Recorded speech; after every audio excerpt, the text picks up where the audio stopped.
എല്ലാവർക്കും ഒരിക്കൽ കൂടെ നമസ്കാരം. ഇന്ന് നമ്മൾ 10ാമത്തെ ദിവസത്തിലേക്ക് എത്തി നിൽക്കുകയാണ്.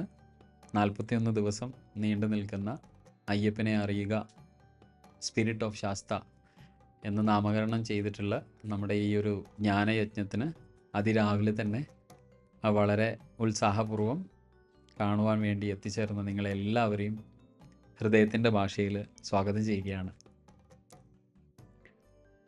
വന്ദേ ഗുരുപാദദ്വന്ദ്വം അവാങ്മാനസഗോചരം രക്തശുക്ലപ്രഭാമിശ്രം ഹതൈർക്യം ത്രൈപുരം മഹാ. ഓം ശ്രീ ഗുരുഭ്യോ നമഃ. ഹരിഃ ഓം. അപ്പോൾ കഴിഞ്ഞ ദിവസങ്ങളിലായിട്ട് നമ്മൾ ചർച്ച ചെയ്തത്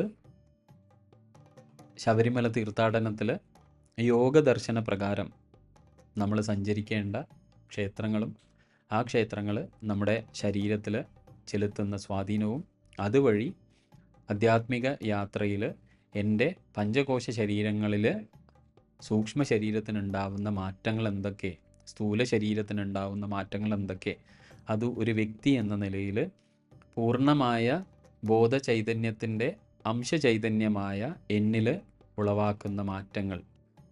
അങ്ങനെ 18ാം പടിയും ചവിട്ടി അയ്യനെ ദർശിക്കുന്നതോടുകൂടി എൻ്റെ ഉള്ളിൽ അയ്യപ്പൻ ജനിക്കുകയാണ്. കാരണം എൻ്റെ ഹരിയും ഹരനും 6 ഷഡാധാര ചക്രങ്ങളാണ്. ആദ്യത്തെ 3 ചക്രങ്ങൾ ഹരിചക്രങ്ങളും അടുത്ത 3 ഹരചക്രങ്ങളും, ഹരതത്വം പേറുന്ന ചക്രങ്ങൾ. അങ്ങനെ ഹരിയുടെയും ഹരൻ്റെയും സംയോഗത്തിൽ എൻ്റെ ഉള്ളിൽ എൻ്റെ ഈ സ്ഥൂല സൂക്ഷ്മ ശരീരങ്ങളിൽ അയ്യപ്പൻ പിറവിയെടുക്കുകയാണ്, അല്ലെങ്കിൽ ശാസ്താ ചൈതന്യം പിറവിയെടുക്കുകയാണ്. അത് എൻ്റെ സഹസ്രാരത്തിൽ എന്നെ പൂർണ്ണ ചൈതന്യവുമായി ബന്ധിപ്പിക്കുന്ന അവസ്ഥയിലേക്ക് എന്നെ കൂട്ടിക്കൊണ്ടുപോകുന്നു. ഇനി താഴെ ഭൂമിയിലാണെങ്കിൽ 18 പടി ചവിട്ടി അയ്യപ്പ ദർശനം കഴിയുന്നതോടുകൂടി എൻ്റെ ഉള്ളിൽ ഞാൻ കാണുന്നത്, അല്ലെങ്കിൽ ഞാൻ എന്ന അയ്യപ്പ ഭക്തൻ ദർശിക്കുന്നത് മകരജ്യോതി, മകരവിളക്ക്, മകരസംക്രമം. അങ്ങനെ എൻ്റെ ജീവിതത്തിലെ ഉത്തരായന കാലം ആരംഭിക്കുകയാണ്. അല്ലേ, ദക്ഷിണായനം വിട്ട് ഉത്തരായന കാലം ആരംഭിക്കുന്ന ആ പോയിൻ്റ്, അതിനെ ശാസ്ത്രീയമായി സമീപിക്കുകയാണ് ശരിക്കും ശബരിമല തീർത്ഥാടനം. അപ്പോൾ കഴിഞ്ഞ ക്ലാസ്സുകളിലൂടെ നമ്മളതിൻ്റെ തന്ത്രശാസ്ത്രപരമായ മോക്ഷത്തിൻ്റെ ശാസ്ത്രം എന്താണ്, ചക്രങ്ങളിലൂടെ സ്വാമിയെ നമ്മൾ അറിഞ്ഞു. അതായത് സ്വന്തം ശരീരത്തിലൂടെ നമ്മൾ സ്വാമിയെ ദർശിച്ചു.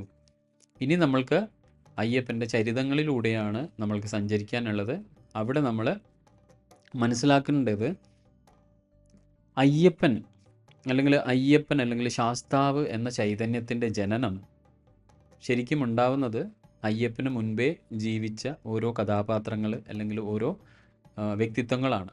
അതിൽ പ്രധാനമായത് ദിവ്യമായ ചൈതന്യമായ ദുർഗാ ചൈതന്യം, ആ ചൈതന്യത്താൽ വധിക്കപ്പെട്ട മഹിഷാസുരൻ എന്ന അസുരനാണ്. അയ്യപ്പൻ്റെ ജനനത്തിന് കാരണം തന്നെ ആ സംഭവമാണ്.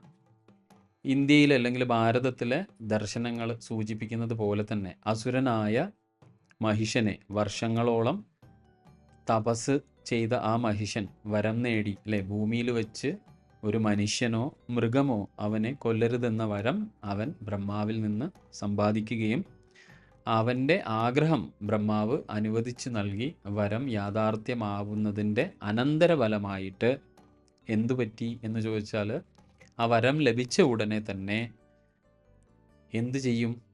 മനുഷ്യനും മൃഗവും എന്തായാലും എന്നെ കൊല്ലാൻ പറ്റില്ല, പിന്നെ ആരാണുള്ളത് ഭൂമിയിൽ? ബാക്കി സ്ത്രീവർഗമാകുന്ന ജീവജാലങ്ങളാണ്. സ്ത്രീകൾക്ക് എന്ത് ചെയ്യാൻ പറ്റും എന്ന ധാർഷ്ട്യത്തിൻ്റെ ഭാഷയിൽ അദ്ദേഹത്തിൻ്റെ പ്രകൃതം പുറത്തേക്കെടുത്തു. അല്ലേ, എന്താണ് പ്രകൃതം പുറത്തേക്കെടുത്തത്?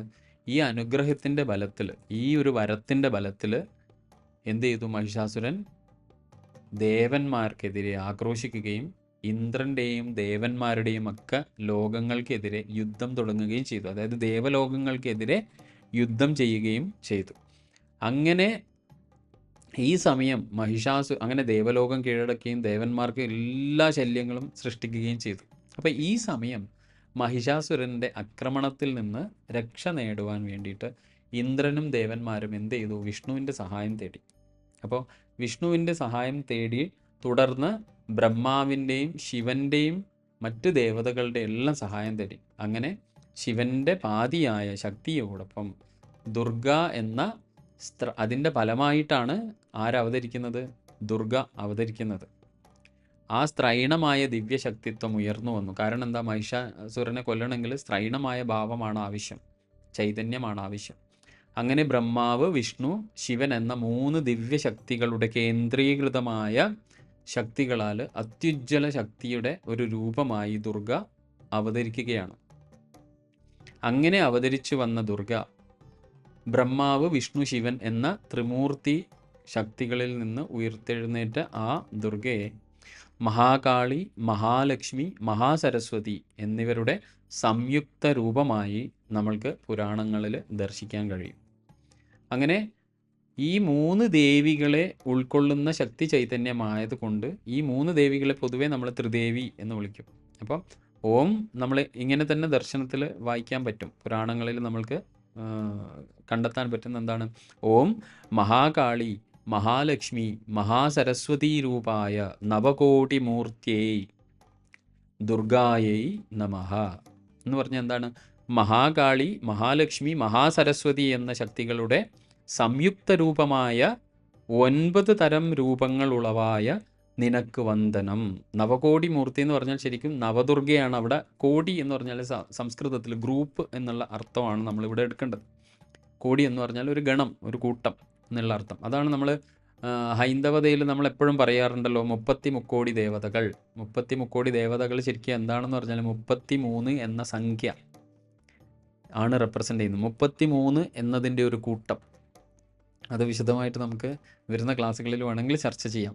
സമയം ക്രമം പോലെ നമുക്ക് ചർച്ച ചെയ്യാം. കാരണം അത് ഒരുപാട് തത്വങ്ങളാണ്. കാരണം ഏകാദശ രുദ്രന്മാരും അഷ്ടവസുക്കളും ഒക്കെ ചേർന്ന് 33ലേക്ക് എത്തുമ്പോഴാണ് ശരിക്കും അത് 33 കോടി ദേവതകൾ എന്ന് പരാമർശം കൃത്യമാവുക. അത് നമുക്ക് എന്തായാലും ചർച്ച ചെയ്യാം. അത് നമ്മൾ അറിഞ്ഞിരിക്കേണ്ട ഒരു കാര്യമാണ്. കാരണം ഇവിടേക്കാണ് നമ്മുടെ കുഞ്ഞുങ്ങൾ തോറ്റുപോവുക. 30 മുക്കോടി ദേവതകളാ, എന്താണിത്, വെറുതെ ചുമ്മാ അടിച്ചു വിടുകയാണെന്നൊക്കെ മറ്റ് മതസ്ഥരോ അല്ലെങ്കിൽ നമ്മളിൽ തന്നെയുള്ള ഈ പറയുന്ന ഈശ്വര വിശ്വാസമില്ലാത്ത ആളുകൾ സംശയമായി പോലും ചോദിച്ചാൽ നമുക്ക് പറഞ്ഞു കൊടുക്കാൻ പറ്റാത്തൊരവസ്ഥയുണ്ട്. അപ്പോൾ നമ്മൾ ഈ പറയുന്ന പോലെ കൊഞ്ഞനം കുത്തും. അതിൽ നിന്നൊക്കെ നമ്മൾക്ക് അടുത്ത തലമുറയെ രക്ഷിക്കണം. അപ്പോൾ പറഞ്ഞു വന്നത് മഹാകാളി, മഹാലക്ഷ്മി, മഹാസരസ്വതി എന്ന ഈ ത്രിദേവികളുടെ ശക്തികളിൽ സംയുക്ത രൂപമായ 9 തരം രൂപങ്ങൾ, 9 തരം ഭാവങ്ങളാണെന്നാണ് ശരിക്കും അത്. അത് ശരിക്കും ശാസ്ത്രത്തിൻ്റെ ഭാഷയിൽ പറഞ്ഞാൽ ഇതിനെയാണ് നമ്മൾ നവദുർഗ. അപ്പോൾ നവരാത്രികളിൽ നമ്മൾ ദുർഗയെ ഉപാസിക്കുന്നത് ഈ നവദുർഗ ഭാവത്തിലാണ്. അതെന്താണ് നവദുർഗ എന്ന് പറഞ്ഞാൽ ശരിക്കും ദുർഗ എന്ന് പറഞ്ഞാൽ തന്നെ എന്താണ്? ദുർ എന്ന ധാതുവിൽ നിന്ന്, ദുർ എന്ന സംസ്കൃത ധാതുവിൽ നിന്നാണ് ദുർഗ എന്ന പദത്തിൻ്റെ ഉദ്ഭവം. അതെന്താണ്? ദുർ എന്ന് പറഞ്ഞാൽ ദുർഗതമായ അല്ലെങ്കിൽ ബുദ്ധിമുട്ട് എന്നുള്ളതാണ്. ഗം എന്ന് പറഞ്ഞാൽ താണ്ടുക. അപ്പോൾ ബുദ്ധിമുട്ടായ ഒരു അവസ്ഥയെ താണ്ടുക, ദുർഗം. അല്ലെങ്കിൽ ആ ദുർഗമായ ഒരു അവസ്ഥയിലൂടെ കടന്നു പോകുക, അതിനെ ആണ് ദുർഗം. ആ ദുർഗ് വേറെയും ഒരു പദവിശേഷം എങ്ങനെയാണെന്ന് പറഞ്ഞാൽ ദുർഗ് എന്ന് പറഞ്ഞാൽ കോട്ട എന്നുള്ള ഒരു അർത്ഥവും കൂടെയുണ്ട്.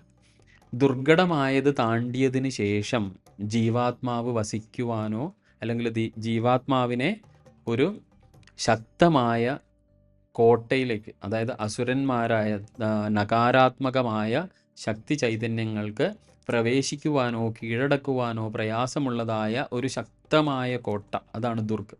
അപ്പോൾ മനുഷ്യൻ്റെ ജീവിതത്തിൽ മനുഷ്യനുണ്ടാവുന്ന ദുർഘടമായ സമയങ്ങൾ, വെല്ലുവിളികൾ, മാനസികപരമായും ശാരീരികപരമായും പ്രകൃതിപരമായും ഭൗതിക ശക്തികളുടെ ചൈതന്യങ്ങളുടെ ഒക്കെ വെല്ലുവിളികൾ വരുമ്പോൾ മനുഷ്യൻ ഓൾവേസ് എന്താവും? ബുദ്ധിമുട്ടുള്ള ഒരു ഘട്ടത്തിലൂടെ കടന്നു പോകും. ആ ഘട്ടത്തിലൂടെ അവൻ്റെ ജീവാത്മാവിനെ താണ്ടാനുള്ള പ്രേരണ, ശക്തി കൊടുക്കുന്നവൾ. ആ ശക്തി അവന് കൊടുത്തതിന് ശേഷം എന്തു ചെയ്യും? ആ സാധകനെ ഇനിയുള്ള എല്ലാ നകാരാത്മകമായ ആസുരീക ശക്തികളുടെയൊക്കെ വലയത്തിൽ നിന്ന് ഒരു കോട്ട കെട്ടി ആ ജീവാത്മാവിനെ സംരക്ഷിക്കുന്ന ശക്തി ചൈതന്യത്തെയാണ് ശരിക്കും നമ്മൾ ദുർഗ എന്ന് വിളിക്കുന്നത്.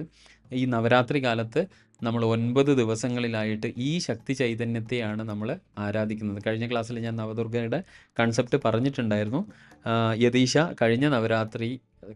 കഴിഞ്ഞ ഈ ശാരദീയ നവരാത്രിക്ക് ഞങ്ങൾ ആദ്യത്തെ പ്രോഗ്രാം ലോഞ്ച് ചെയ്ത് തന്നെ നവദുർഗ പദ്ധതിയാണ്, ഉപാസനാ പദ്ധതിയാണ്. ധാരാളം ആളുകൾ അതിൽ ചേർന്നിട്ടുണ്ട്.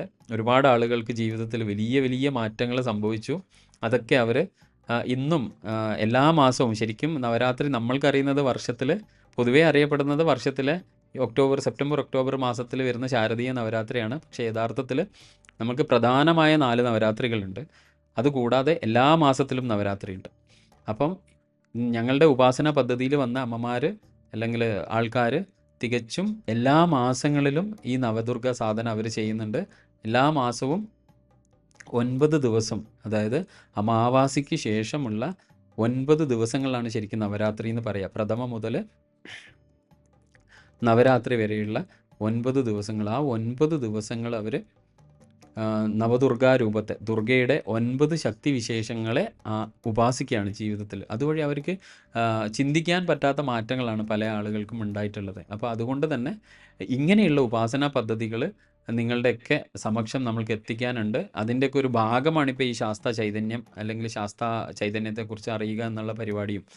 അപ്പോൾ ദുർഗ എന്ന അവളുടെ പേര് പോലെ തന്നെ അവൾ അജയ്യയായവളാണ്. അതായത് അവളെ തോൽപ്പിക്കാൻ സാധിക്കില്ല. സുരക്ഷിതത്വവും സംരക്ഷണവും നൽകുന്നവൾ എന്ന അർത്ഥം കൂടെയുണ്ട്. ദേവലോകത്തെ സംരക്ഷിക്കുവാൻ മഹിഷാസുരനോട് യുദ്ധം ചെയ്ത് അവൾ ദേവന്മാർക്കും ഇന്ദ്രനും വേണ്ടി ശക്തമായ ഒരു കോട്ട കെട്ടി. അതുകൊണ്ടാണ് ഞാൻ പറഞ്ഞില്ലേ ദുർഗ എന്നുള്ള പേരിൻ്റെ അർത്ഥം തന്നെ.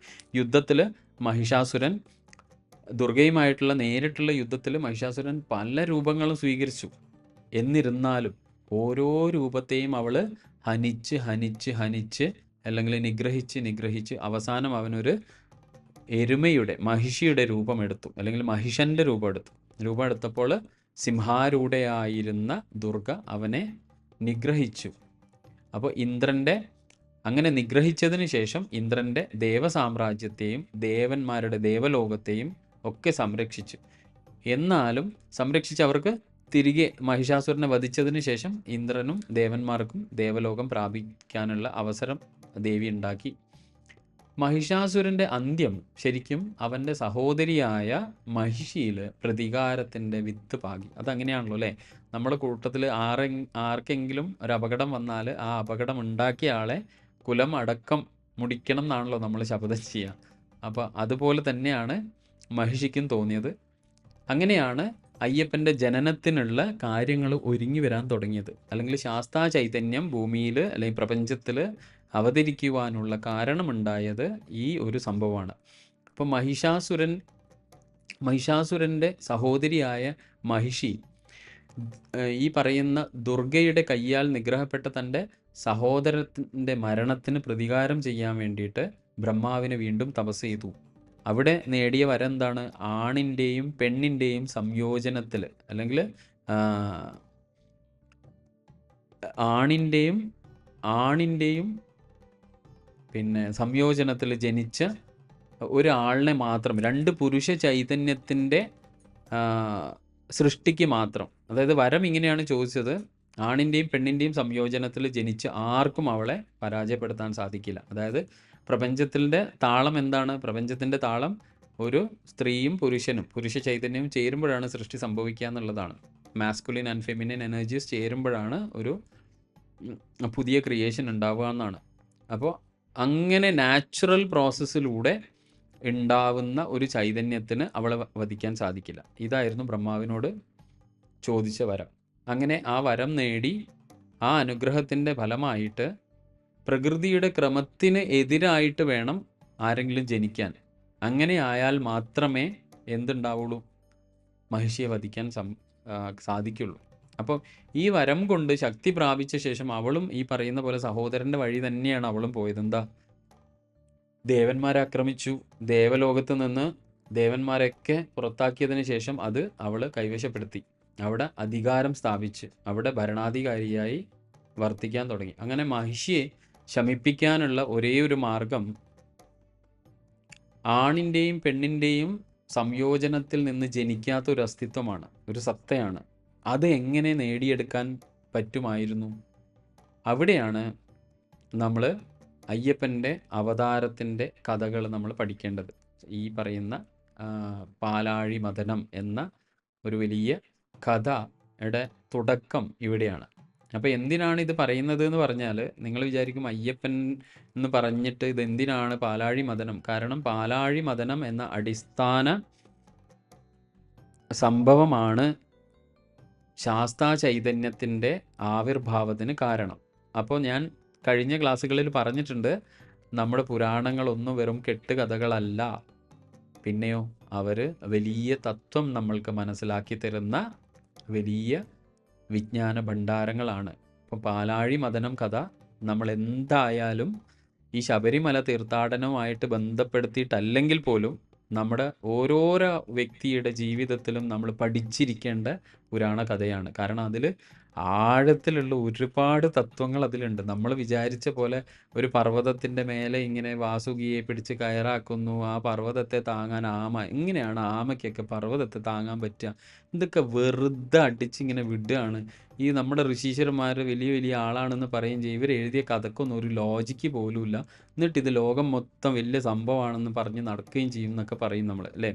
10 തലയില്ലാത്ത രാവണനെ വെച്ചിട്ട് രാമായണം എന്നുള്ള കഥ ഉണ്ടാക്കുക. എന്നിട്ട് ഇന്ന് വരെ ലോകത്ത് അങ്ങനെയുള്ള ഒരു മനുഷ്യൻ ഉണ്ടായിട്ടില്ല. എന്നിട്ട് അങ്ങനെയുള്ള ഒരു കഥയും എടുത്തു വെച്ചിട്ട് ലോകത്ത് കുട്ടിപ്പാടി നടക്കുക. ഇതാണ് ലോക ക്ലാസിക്കുകളിലെ ഏറ്റവും വലിയ സംഭവം എന്നൊക്കെ പറയാം. അപ്പം ഇതാണ് ആധുനിക തലമുറ, അല്ലെങ്കിൽ ഇന്നത്തെ തലമുറ നമ്മളുടെ പുരാണങ്ങളെ നോക്കിക്കാണുന്നത്. കാരണം അവർ ഈ പുരാണങ്ങളെ ഉരച്ചു നോക്കുന്നത് ശാസ്ത്രത്തിൻ്റെ കല്ലിൽ വെച്ചിട്ടാണ്. ഇപ്പോൾ കഴിഞ്ഞ ക്ലാസ്സുകളിലൊക്കെ ഞാൻ പറഞ്ഞിട്ടുണ്ട്, ശാസ്ത്രം എന്നത് ശരിക്കും എന്താണ്? ഒരു പ്രപഞ്ചത്തിൻ്റെ പ്രതിഭാസത്തെ നമ്മൾക്ക് ശാസ്ത്രത്തിൻ്റെ ലഭ്യമായ ടൂൾസ് വെച്ചിട്ടോ, അതായത് ഉപകരണങ്ങൾ വെച്ചിട്ടോ, അല്ലെങ്കിൽ ശാസ്ത്രത്തിൻ്റെ ഭാഷയിലൂടെയോ നമ്മൾക്ക് വ്യക്തമാക്കി തരുന്ന ഒരു ശാസ്ത്രശാഖ മാത്രമാണത്.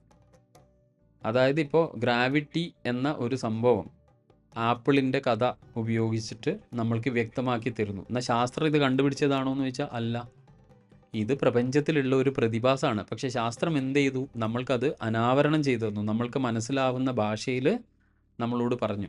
ഇപ്പോൾ വിദൂര വലിയ ഭീമാകാരമായ ടെലസ്കോപ്പുകളൊക്കെ അല്ലേ സ്പേസിലേക്ക് അയച്ചിട്ട് ഇപ്പോൾ അതിൻ്റെയൊക്കെ ചിത്രം പകർത്തിയിട്ട് നമ്മളോട് പറയുകയാണെന്ത്? പ്രപഞ്ചോൽപത്തിക്ക് ഇങ്ങനെ കാരണമാണ്, നമ്മളെപ്പോലത്തെ അനേകം ഗാലക്സികൾ വേറെയുണ്ട്. പക്ഷേ ഇതൊക്കെ എന്താണ്? നേരത്തെ നമ്മുടെ പുരാണങ്ങളിലും നമ്മുടെ ഗ്രന്ഥങ്ങളിലും വേദങ്ങളിലൊക്കെ പരാമർശിച്ച വിഷയം തന്നെയാണ്. ഇതിൽ പറയാത്ത എന്തെങ്കിലും ഒരു വിഷയം ശാസ്ത്രം നമ്മളുടെ മുമ്പിൽ അവതരിപ്പിച്ചിട്ടുണ്ടോ എന്ന് ചോദിച്ചാൽ ഇല്ല എന്നായിരിക്കും ഉത്തരം. അപ്പോൾ ശാസ്ത്രം എന്തെന്ന് പറഞ്ഞാൽ പ്രപഞ്ചത്തിൽ നിലവിൽ ഉണ്ടായിക്കൊണ്ടിരിക്കുന്ന അല്ലെങ്കിൽ നിലവിൽ നിലനിൽക്കുന്ന പ്രതിഭാസങ്ങൾ നമ്മൾക്ക് ഒരു പ്രത്യേക രീതിയിൽ അവൈലബിൾ ആയ ടൂൾസ് വെച്ചിട്ട് നമ്മൾക്ക് എക്സ്പ്ലെയിൻ ചെയ്ത് തരുന്നു എന്ന് മാത്രമാണ്. അപ്പോൾ പക്ഷെ ചില കാര്യങ്ങൾക്ക് നമുക്ക് ഒരിക്കലും ആ എക്സ്പ്ലനേഷൻ വേർഡ്സ് കൊണ്ട് നമ്മൾക്ക് എല്ലാ കാര്യവും എക്സ്പ്ലെയിൻ ചെയ്യാൻ പറ്റില്ല. അത് നമ്മൾ തുടക്കത്തിലെ ക്ലാസ്സുകളിലൊക്കെ നമ്മൾ ഈ വിഷയം ചർച്ച ചെയ്തതാണ്. കാരണം എനിക്ക് വിശക്കുന്നുണ്ടെങ്കിലോ, എനിക്ക് ദാഹിക്കുന്നുണ്ടെങ്കിലോ, എനിക്ക് സങ്കടം വരുന്നുണ്ടെങ്കിലോ, എനിക്ക് സന്തോഷം വരുന്നുണ്ടെങ്കിലോ, ഇതിനെ എനിക്ക് ഒരു ക്വാണ്ടിഫൈ ചെയ്തിട്ട്, ഒരു സംഖ്യാശാസ്ത്രം ഉപയോഗിച്ചിട്ട്, അല്ലേ, ഒരു നമ്പർ സിസ്റ്റം ഉപയോഗിച്ചിട്ട്, ഒരു അളവുകോല് വെച്ചിട്ട് എനിക്ക് വേറൊരാളോട് പറയാൻ പറ്റില്ല. എനിക്ക് ഇത്ര ലിറ്റർ വിശപ്പുണ്ടെന്നോ, അല്ലെങ്കിൽ ഇത്ര കിലോമീറ്റർ വിശപ്പുണ്ടെന്നോ, അല്ലെങ്കിൽ ഇത്ര കിലോ വിശപ്പുണ്ടെന്നോ എനിക്ക് പറയാൻ പറ്റുമോ? ഇല്ല. എനിക്ക് ഇത്ര കിലോ സങ്കടമുണ്ട്, അല്ലെങ്കിൽ എനിക്ക് ഇത്ര മീറ്റർ സങ്കടമുണ്ട്, അല്ലെങ്കിൽ ഇത്ര സെക്കൻഡ് സങ്കടമുണ്ട്, അങ്ങനെ പറയാൻ പറ്റുമോ? അപ്പോൾ ഈ ശാസ്ത്രത്തിന് ലഭ്യമായ അളവുകോലുകളൊക്കെ വെച്ച് അളക്കാൻ പറ്റാത്ത ഒരുപാട് കാര്യങ്ങൾ ഈ പ്രപഞ്ചത്തിലുണ്ട് എന്നുള്ളത് സത്യമാണല്ലോ.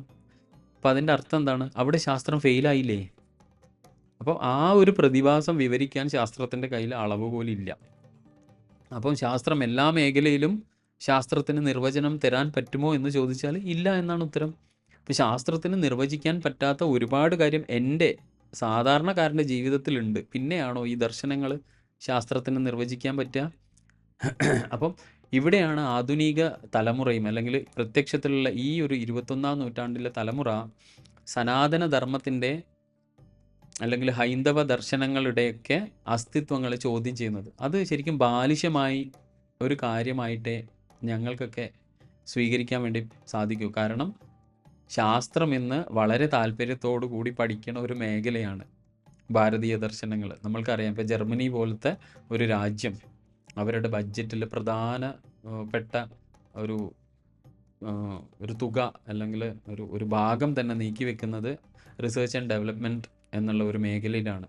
അതിൽ തന്നെ സാംസ്കാരികമായ റിസർച്ചിന് വേണ്ടിയിട്ട് നമ്മൾക്കതറിയാം, ഹിറ്റ്ലറുടെ കാലം മുതൽ തന്നെ ഭാരതീയ ശാസ്ത്രങ്ങളിൽ ഏറ്റവും കൂടുതൽ ഏതെങ്കിലും ഒരു ജനത ഗവേഷണങ്ങൾ സംഘടിപ്പിച്ചിട്ടുണ്ടെങ്കിൽ അത് ജർമ്മൻ ജനതയായിരിക്കും. കാരണം അത് അവർക്ക് സ്ഥാപിക്കാനൊരു ആര്യൻ സിദ്ധാന്തം ഉണ്ടായിരുന്നു ലോകത്തിന്. ഹിറ്റ്ലർ അവതരിപ്പിച്ച ഒരു സിദ്ധാന്തമുണ്ട്, ആര്യൻ സിദ്ധാന്തം. അത് സ്ഥാപിക്കാൻ വേണ്ടിയിട്ട് അവർക്ക് ഏറ്റവും അനുയോജ്യമായി തോന്നിയത് ഭാരതത്തിൻ്റെ ദർശനങ്ങളാണ്. അതുകൊണ്ട് തന്നെ ഭാരതത്തിൻ്റെ ദർശനങ്ങൾ നമുക്കറിയാം, വേദങ്ങളൊക്കെ ഇംഗ്ലീഷിലേക്ക് അല്ലെങ്കിൽ മറ്റ് വിദേശ ഭാഷയിലേക്ക് മൊഴിമാറ്റം നടത്തിയ മാക്സ് മുള്ളറൊക്കെ അറിയാലോ നമുക്ക്. ഇദ്ദേഹത്തിൻ്റെയൊക്കെ സ്വദേശം, സ്വദേശം എവിടെയാണെന്ന് നമുക്കറിയാം. അപ്പോൾ അങ്ങനെയുള്ള ഒരുപാട് പേര് നമ്മുടെ ശാസ്ത്രത്തിലേക്ക് ആഴത്തിൽ ഗവേഷണങ്ങൾ നടത്തിയിട്ടുണ്ട്. ഇന്നും അവരത് ചെയ്തുകൊണ്ടിരിക്കുന്നത്. എനിക്ക് തോന്നുന്നു സാൻസ്കൃത് ലാംഗ്വേജിൽ ഇന്നും വളരെ എഗ്രസീവായിട്ട് ഗവേഷണങ്ങൾ ആ രാജ്യം നടത്തുന്നുണ്ട്. അപ്പോൾ പറഞ്ഞു വന്നത് ഇതൊന്നുമല്ല, പുരാണങ്ങളുടെ ശാസ്ത്രീയതയിൽ നമ്മൾ പുരാണങ്ങളെ സമീപിക്കുന്നതിന് പകരം നമ്മൾ അതിൻ്റെ ഫിലോസഫിയെയാണ്, അതിൻ്റെ താത്വികമായ തലങ്ങളെയാണ് നമ്മൾ എക്സ്പ്ലോർ ചെയ്യേണ്ടത്. അപ്പോൾ അങ്ങനെ നോക്കുന്ന സമയത്ത് നമ്മൾ ഈ പാലാഴി മഥനം എന്നുള്ളത് നമ്മുടെ ആധ്യാത്മിക യാത്രയിൽ മാത്രമല്ല, ഒരു മനുഷ്യൻ്റെ ജീവിതത്തിൽ വേറെ ഒരു പാഠം അയാൾ പഠിച്ചിട്ടില്ലെങ്കിൽ നിർബന്ധം പഠിക്കേണ്ട ഒരു പാഠമാണ് പാലാഴി മഥനം. ഈ പാലാഴി മഥനം എന്നുള്ളത് അയ്യപ്പൻ എന്ന് പറയുന്ന, അല്ലെങ്കിൽ ശാസ്താവ് എന്ന് പറയുന്ന ചൈതന്യത്തിൻ്റെ ജനനത്തിന് കാരണമായ ഒരു സംഭവമാണ്. അപ്പോൾ അതുകൊണ്ടാണ് നമ്മൾ പാലാഴി മഥനം ഇന്നത്തെ ക്ലാസ് മുതൽ അങ്ങോട്ട് കുറച്ച് ക്ലാസ്സുകളിൽ നമ്മൾ ഇതാണ് സംസാരിക്കുക. അപ്പം എന്താണ്, എങ്ങനെയാണ് മഹിഷിയെ ശമിപ്പിക്കാൻ അല്ലെങ്കിൽ മഹിഷിയെ നിഗ്രഹിക്കാൻ വേണ്ടിയിട്ട് എങ്ങനെ സാധിക്കും എന്ന് പറഞ്ഞാൽ, ആണിൻ്റെയും പെണ്ണിൻ്റെയും സംയോഗത്താൽ ജനിക്കാത്ത ഒരു അസ്തിത്വം വേണം. അങ്ങനെയാണ് പാലാഴി മഥന സംഭവത്തിനുള്ള അടിത്തറ തയ്യാറായി വരുന്നത്. അവിടെ നോക്കുമ്പോൾ കടയുന്ന പ്രക്രിയയാണ് ശരിക്കും മഥനം, അല്ലേ? മഥനം എന്ന് പറഞ്ഞാൽ കടയുക എന്നാണ്. അപ്പോൾ ഇതെങ്ങനെയാണ് ഈ പറയുന്ന ഒരു അസ്തിത്വം സാധിക്കുക എന്ന് പറയുന്ന സമയത്ത് ദേവന്മാരിൽ ചിന്തിച്ച സമയത്ത് അവരുടെ മനസ്സിൽ ഉയർന്നു വന്ന ചിന്ത എന്താണ്? ഈ പ്രശ്നത്തെ നേരിടുന്നതിനുള്ള വഴികൾക്കായി അവർ മനസ്സ്, പാലാഴി എന്ന് പറഞ്ഞ മനസ്സിൻ്റെ മഥനം ചെയ്യുക. അപ്പോൾ ഇങ്ങ് ബ്രഹ്മാണ്ടത്തിലും ഒരു മഥനം നടന്നു. എന്താണ്? അനശ്വരതയുടെ അമൃതിന് വേണ്ടിയിട്ട് ക്ഷീരസാഗരം, അതിൻ്റെ മഥനം. ഇതിനെ സമുദ്രമഥനം എന്നും കൂടെ നമ്മൾ വിളിക്കും, പാലാഴി മഥനം എന്നൊക്കെ ഇതിന് പേരുണ്ട്. അങ്ങനെ ക്ഷീരസാഗരം എന്നത് പാലാഴി എന്നും മഥനം എന്നത് ശരീരത്തിൽ കുടികൊള്ളുന്ന മനസ്സിനെ കടഞ്ഞ് മയപ്പെടുത്തുക എന്നതാണ്. നമ്മൾ മനസ്സിലാക്കേണ്ടതാണ്, 2 പോയിൻ്റാണ്. പ്രപഞ്ചത്തിൽ, ബ്രഹ്മാണ്ടത്തിൽ എന്താണ് സംഭവിച്ചത്? ക്ഷീരസാഗരം, ദ കോസ്മിക് ഓഷ്യൻ, അതിനെ കടഞ്ഞ് അതിൽ നിന്ന് അമൃതത്വം സ്വീകരിക്കുക. എന്നാൽ ഇങ്ങ് താഴെ പിണ്ടാണ്ടത്തിൽ എന്താണ്? ക്ഷീരസാഗരം എന്ന് പറഞ്ഞാൽ എൻ്റെ ശരീരം തന്നെയാണ്. ഈ ശരീരത്തെ കടയുന്ന സമയത്ത് എന്ത് സംഭവിക്കും? ആ മനസ്സിനെ കടഞ്ഞ് അതിൽ കുടികൊള്ളുന്ന ആ മനസ്സിനെ മയപ്പെടുത്തി അതിൽ നിന്ന് അമൃതത്വം. അപ്പം നന്മ തിന്മകൾ തമ്മിൽ തുടർച്ചയായ ദ്വന്ദ്വയുദ്ധത്തിൽ തങ്ങളെ തന്നെ അനശ്വരമായി നിലനിർത്താൻ വേണ്ടിയിട്ട് അമൃതത്വം, അതിനാണ് അനശ്വരത എന്ന് പറയുന്നത്, അമൃതത്വം, മരണമില്ലാത്ത അവസ്ഥ.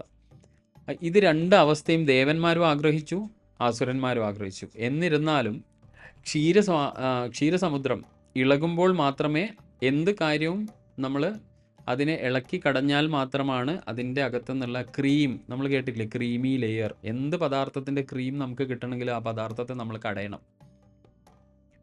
അങ്ങനെയാണ് ക്ഷീരസമുദ്രം കടയാൻ തീരുമാനിക്കുന്നത്. അങ്ങനെ ആ ദൗത്യം, ആ കടയൽ എന്ന് പറഞ്ഞാൽ അതൊരു ചില്ലറ പണിയല്ല. അതുകൊണ്ട് എന്താണ്, പരസ്പരം പോരടിക്കുന്ന ദേവന്മാരും അസുരന്മാരും കൈകോർത്താൽ മാത്രമേ എന്ത് നടക്കൂ? സമുദ്രമഥനം ചെയ്യാൻ വേണ്ടി സാധിക്കുള്ളൂ.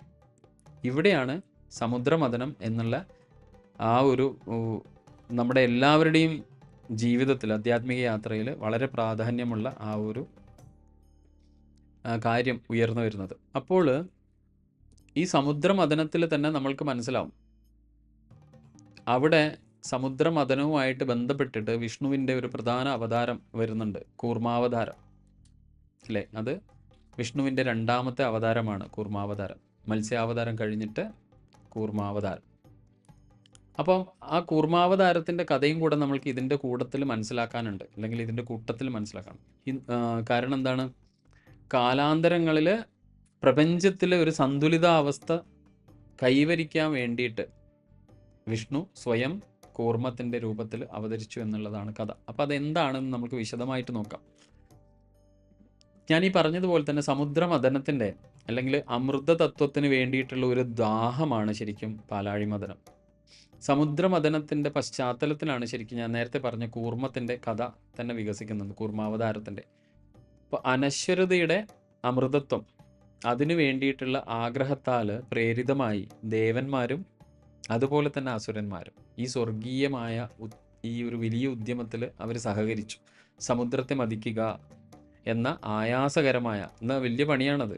അത് ആ ആഘാതം താങ്ങാൻ വേണ്ടിയിട്ട്, കാരണം ഈ ഒരു ഇത്രയും വലിയ ക്ഷീരപഥം കടയണമെങ്കിൽ അത്രയും നല്ല ഒരു അച്ചുതണ്ട് വേണം അല്ലേ, ഒരു ആക്സിസ് വേണം. അപ്പോൾ അങ്ങനെ ആ സൃഷ്ടിയുടെ, കാരണം ഈ ക്ഷീരസാഗരത്തിലാണ് സകല സൃഷ്ടികളും കുടികൊള്ളുന്നത്, ആ സകല സൃഷ്ടിയുടെയും മുഴുവൻ ഭാരം സഹിച്ചു നിൽക്കാൻ വേണ്ടിയിട്ട് അവർ മന്ദരപർവ്വതത്തെയാണ് സമീപിച്ചത്. ഭീമാകാരമായ മന്ദരപർവ്വതത്തെയാണ് അവർ സെലക്ട് ചെയ്തത്. അതുപോലെ ഈ ഭീമാകാരമായ മന്ദരപർവ്വതത്തെ കടയുവാൻ വേണ്ടിയിട്ട് ശിവൻ്റെ കഴുത്തിൽ തന്നെയുള്ള വാസുകിയാണ് അവർ സെലക്ട് ചെയ്തത് കയറായിട്ട്. അങ്ങനെ വാസുകിയുടെ വാൽഭാഗം ദേവന്മാരും തലയുടെ വശം അസുരന്മാരും പിടിച്ചു എന്നാണ് കഥ. അങ്ങനെ പാലാഴി മഥനം അങ്ങനെ ശക്തമായി കടയുന്നതോടുകൂടി മുഴുവൻ സൃഷ്ടി പ്രക്രിയയും തടസ്സപ്പെടുത്തുമെന്ന് ഭീഷണിപ്പെടുത്തി, അല്ലെങ്കിൽ ഭീഷണിയുടെ ഒരു അന്തരീക്ഷം അവിടെ ഉണ്ടാവാൻ തുടങ്ങി. അങ്ങനെ എന്താണ് സംഭവിച്ചത്? പർവ്വതം ആടി ഉലയാൻ തുടങ്ങി. ഇതിൻ്റെ ആ ഒരു റിഫ്റ്റിൽ പർവ്വതം സ്ലിപ്പാവാൻ തുടങ്ങി. അപ്പോൾ നമ്മൾ മനസ്സിലാക്കേണ്ടത് എന്താണെന്ന് പറഞ്ഞാൽ, സമുദ്രമഥനം ഈ പറയുന്ന കഥകളിൽ നമ്മൾ മനസ്സിലാക്കേണ്ട കാര്യങ്ങൾ, തത്വങ്ങൾ എന്തൊക്കെയാണെന്നാണ് നമ്മൾ ഇനി പരിശോധിക്കാൻ പോകുന്നത്. അതായത് സമുദ്രമഥനത്തിൻ്റെ പ്രധാന ഭാഗങ്ങളുടെ കഥയും അതിൻ്റെ തത്വമാണ് നമ്മൾ മനസ്സിലാക്കുന്നത്. അപ്പോൾ കഥ എന്താണ്? സമുദ്രമഥനത്തിൻ്റെ കഥയിൽ ഈ പറയുന്ന പോലെ തന്നെ ഒരിക്കൽ ദുർവാസാവ് മഹർഷി ദേവന്മാരെ ആ മഹർഷി ശപിക്കുകയാണ്. എന്താണ്? ഈ ദേവന്മാരുടെ എല്ലാ ശക്തിയും നഷ്ടപ്പെട്ട് അല്ലേ, അങ്ങനെ അസുരന്മാർ അവരുടെ യുദ്ധത്തിൽ ജയിക്കുകയും പ്രപഞ്ചത്തിൻ്റെ നിയന്ത്രണം ഏറ്റെടുക്കുകയും ചെയ്യുന്നു ഈ ദുർവാസ മഹർഷിയുടെ ശാപത്തെ തുടർന്ന്. അങ്ങനെ ദേവന്മാർ പറയുന്ന പോലെ തന്നെ എപ്പോഴും സഹായത്തിന് വേണ്ടിയിട്ട് വിഷ്ണുവിൻ്റെ അടുത്തേക്കാണ് പോവുക. അതുപോലെ തന്നെ ഓടി പ്രശ്നപരിഹാരത്തിന് വേണ്ടിയിട്ട് ഉപദേശിക്കപ്പെട്ടത് എന്താണ്? ക്ഷീരസമുദ്രത്തിൻ്റെ അടിയിൽ വസിക്കുന്ന അമൃതുണ്ട്, സമുദ്രത്തിൻ്റെ അടിയിൽ. ആ അമൃത് കൊണ്ട് മാത്രം, ആ അമൃത് ഭുജിച്ച് അനശ്വരത നേടിയാൽ മാത്രമേ ഈ പ്രശ്നത്തിന് പരിഹാരം ആവുള്ളൂ. തിരിച്ച് നിങ്ങൾക്ക് ദേവന്മാരായി ദേവലോകത്ത് വസിക്കാൻ സാധിക്കുള്ളൂ. അപ്പോൾ അമൃതിൻ്റെ സേവനം ദേവന്മാരെ വീണ്ടും ശക്തരാക്കാൻ കഴിയും. അവരങ്ങനെ അനശ്വരരാകും, മരണമില്ലാത്ത അവസ്ഥയിലേക്ക് എത്തും. എന്നിരുന്നാലും ഈ അമൃതിനെ ഉപരിതലത്തിലേക്ക് കൊണ്ടുവരണമെങ്കിൽ ഈ ക്ഷീരസമുദ്രം കടയേണ്ടി വരും. അപ്പോൾ അതിന് വേണ്ടിയിട്ട് ബ്രഹ്മാണ്ടത്തിലുള്ള സകല സക്രിയ ശക്തികളും, അതായത് സകാരാത്മകമായ ചൈതന്യങ്ങളും അതുപോലെ തന്നെ നകാരാത്മകമായ ശക്തികൾ എന്ന് പറഞ്ഞാൽ ദേവശക്തികളും അസുരശക്തികളും, ഇവർ രണ്ടും കൈകോർത്താൽ മാത്രമേ ഈ പ്രപഞ്ചം അത് നമ്മൾക്ക് അറിയാലോ അല്ലേ. പോസിറ്റീവ് ആൻഡ് നെഗറ്റീവ് ചേർന്നാൽ മാത്രമേ എന്തുണ്ടാവുള്ളൂ? പ്രപഞ്ചം നിലനിൽക്കുള്ളൂ. നമുക്കറിയാം ഈ പ്രപഞ്ചത്തിലെ ജീവജാലങ്ങൾ തികച്ചും ആരോഗ്യകരമായി ജീവിക്കുന്നതിൻ്റെ കാരണം എന്താണ്? സൂര്യൻ ഉദിച്ചുയർന്ന് ദിവസം പ്രദാനം ചെയ്യുന്നു, അതേ സൂര്യൻ അസ്തമിച്ചിട്ട് രാത്രി പ്രദാനം ചെയ്യുന്നു അല്ലേ. അപ്പോൾ ഒരു സ്ഥലത്ത് വെളിച്ചം, ഒരു സ്ഥലത്ത് ഇരുട്ട്, പോസിറ്റീവ് ആൻഡ് നെഗറ്റീവ്. എന്തെടുത്ത് നോക്കിയാലും ഇപ്പോൾ ഞാൻ എന്ന അസ്തിത്വം ഉണ്ടാവണമെങ്കിൽ തന്നെ ഒരു പുരുഷൻ, അതിൻ്റെ ഓപ്പോസിറ്റ് നോഡായ സ്ത്രീ, ഇത് രണ്ടും ചേരണം. ഇത് രണ്ടും ചേർന്നാൽ മാത്രമേ എന്തുണ്ടാവുള്ളൂ? ഞാൻ എന്ന സൃഷ്ടി ഉണ്ടാവുള്ളൂ. അങ്ങനെ എന്തെടുത്ത് നോക്കിയാലും സുഖം, ദുഃഖം, ഉയർച്ച, താഴ്ച, എവിടെയും നമ്മൾക്ക് ഈ രണ്ട് സൈഡ് ഇതുപോലെ കാണാം. ആരോഗ്യം, അനാരോഗ്യം, അല്ലേ? എന്തെടുത്ത് നോക്കിയാലും നമ്മൾക്ക് ഈ പോസിറ്റീവ് ആൻഡ് നെഗറ്റീവ്, ഇവർ രണ്ടും, ഇതിനെയാണ് നമ്മൾ ദേവന്മാരും അസുരന്മാരും. അപ്പോൾ ഇവർ രണ്ടും കൂടെ നിന്നാൽ മാത്രമേ ഈ പ്രപഞ്ചത്തിന് നിലനിൽപ്പുള്ളൂ. അതിനാൽ സമുദ്രമഥനം ചെയ്യുന്നതും എങ്ങനെയായിരിക്കണം? ദേവന്മാരും അസുരന്മാരും സഹകരിച്ചാൽ മാത്രമാണ്, സഹയോഗത്തിൽ മാത്രമേ ഇത് സാധിക്കുള്ളൂ. അപ്പോൾ അങ്ങനെയാണ് കഥ പുരോഗമിക്കുന്നത്. അപ്പോൾ ഇതിൻ്റെ ഒരു തത്വം എന്താണെന്ന് നമുക്ക് നോക്കാം. ഈ പറഞ്ഞത് വരെയുള്ള തത്വം എന്താണ് ശരിക്കും?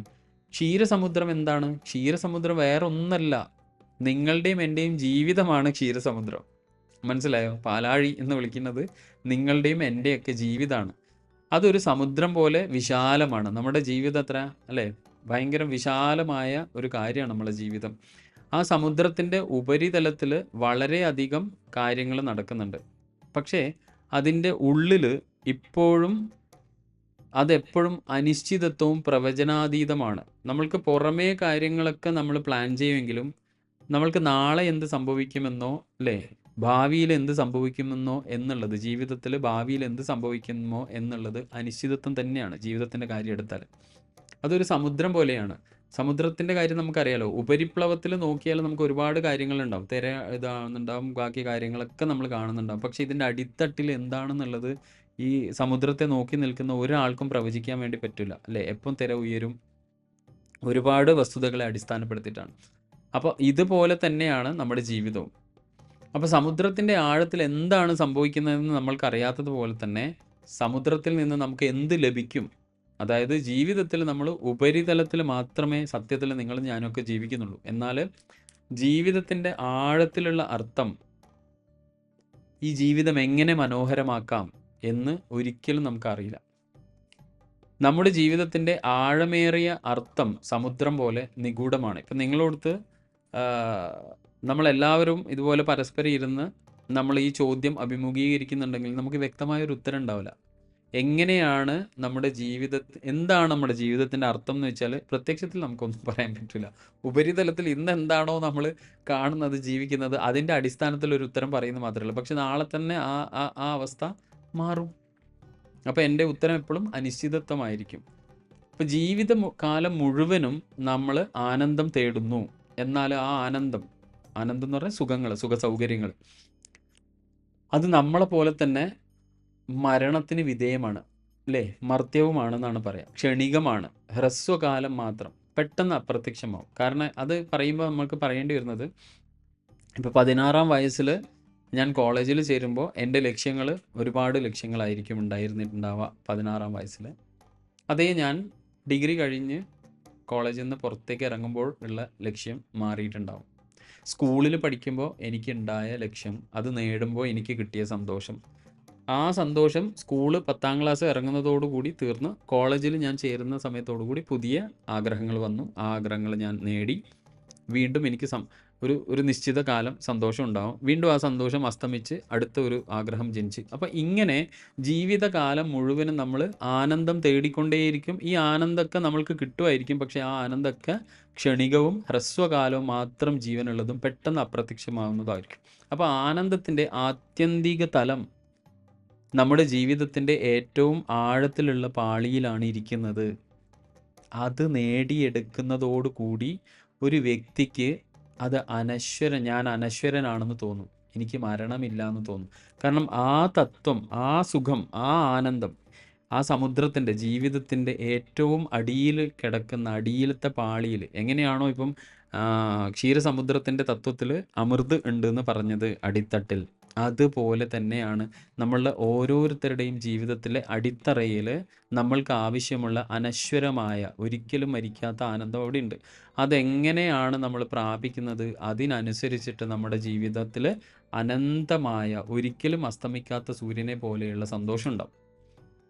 ഇതിനെയാണ് അമൃത് എന്ന് വിളിക്കുന്നത്.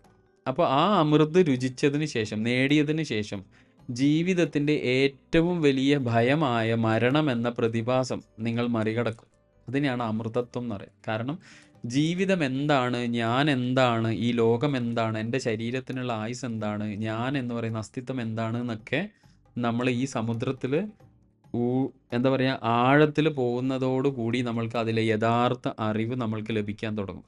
ആ അറിവ് ലഭിച്ചതോടുകൂടി മരണം എന്നുള്ളത് ഒരു താൽക്കാലിക പ്രതിഭാസം മാത്രമാണെന്നും ഞാൻ എന്ന അസ്തിത്വം നിരന്തരമായ ഒരു യാത്രയിലാണെന്നും നമുക്ക് മനസ്സിലാവും. അങ്ങനെ ഈ തത്വം മനസ്സിലാക്കുന്നതോടുകൂടി മരണം എന്ന പ്രതിഭാസത്തെ എനിക്ക് പേടിയിലുണ്ടാവും. നമ്മളൊക്കെ ശരിക്കും ഈ ജീവിതത്തിൽ നെട്ടോട്ട് ഓടിക്കൊണ്ടിരിക്കുന്നത് എന്താണ്?